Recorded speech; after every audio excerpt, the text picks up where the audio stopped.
सभी को नमस्कार। चूँकि बीए पंचम सेमेस्टर का पेपर कल है और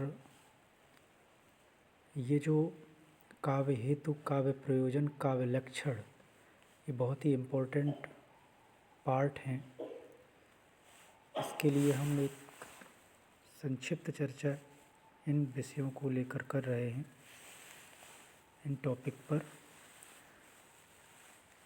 काव्य हेतु, तो सबसे पहले आप स्क्रीन पर देख रहे होंगे कि हेतु का तात्पर्य है कारण।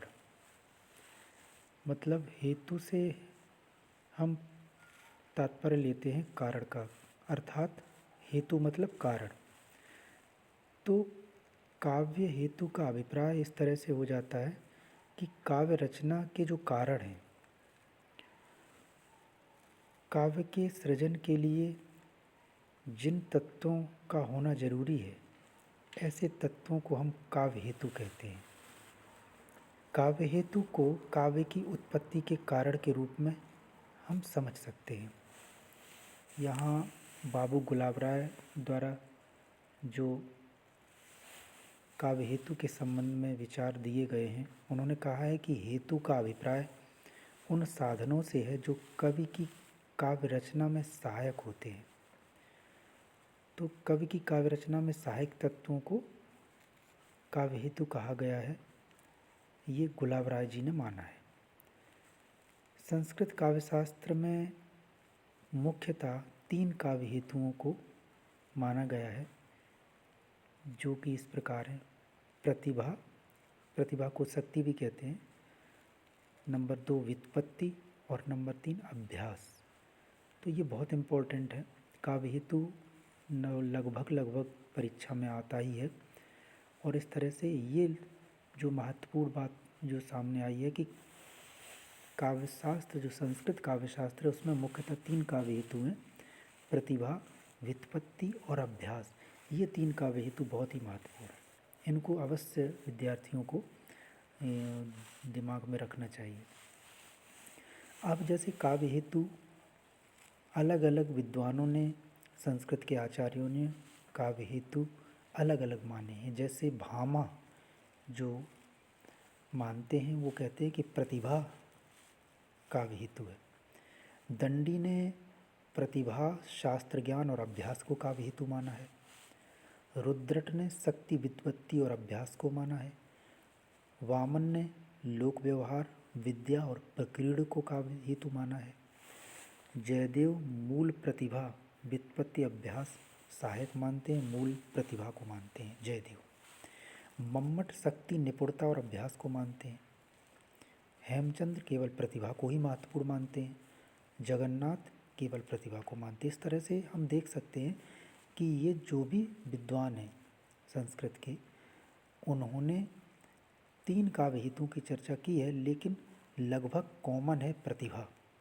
प्रतिभा का होना अनिवार्य है। भामा कहते हैं कि काव्यम तु जायते जातु कश्चित् प्रतिभावता, अर्थात किसी प्रतिभाशाली में ही काव्य कभी कभी स्फुरित होता है। वामन ने भी अपनी तरह से इस बात को कहा है कि प्रकीर्ण के अंतर्गत 6 तत्वों को सम्मिलित उन्होंने किया। लक्ष्यज्ञता, अभियोग, वृद्धसेवा, अवेक्षण, प्रतिभा और अवधान। तो ये इसके अर्थ भी दिए हैं कि जैसे लक्ष्यज्ञता मतलब काव्य परिचय, अभियोग मतलब काव्य रचना का अभ्यास, वृद्ध सेवा मतलब गुरु का महत्व, गुरु की सेवा, अवेक्षण मतलब उचित शब्द प्रयोग, प्रतिभा और अवधान से तात्पर्य चित्त की एकाग्रता से है। तो काव्य हेतु के बारे में जो अभी तक मेरी चर्चा हुई है, इसको मैं फिर से एक बार ब्रीफ कर दे रहा हूँ कि काव्य हेतु का तात्पर्य काव्य रचना के कारण से है। जो तत्व काव्य रचना के कारण है उन्हें काव्य हेतु कहा जाता है। और इस तरह से शक्ति, व्युत्पत्ति और अभ्यास जो हैं वो महत्वपूर्ण काव्य हेतु माने जाते हैं, या मूल काव्य हेतु माने जाते कह सकते हैं। अब कुछ अन्य विद्वान हैं जैसे जयदेव कहते हैं कि श्रुत अर्थात व्युत्पत्ति और अभ्यास सहित प्रतिभा ही काव्य हेतु है। जैसे मिट्टी पानी के संयोग से बीज बढ़कर लता के रूप में व्यक्त होता है। जगन्नाथ कहते हैं तस्य च कारणम कविगता केवलम प्रतिभा। कवि में रहने वाली प्रतिभा ही केवल काव्य का कारण है। तो मम्मट का पहले देख भी चुके हैं, उन्होंने भी शक्ति, लोकशास्त्र और काव्य आदि के अवीक्षण द्वारा अर्जित निपुणता अर्थात व्युत्पत्ति और काव्यज्ञों से प्राप्त शिक्षा द्वारा अभ्यास ही काव्य हेतु को माना है। अब प्रतिभा के बारे में थोड़ा विस्तार से यहाँ बताया गया कि प्रतिभा अथवा शक्ति को सर्वाधिक महत्व दिया गया है।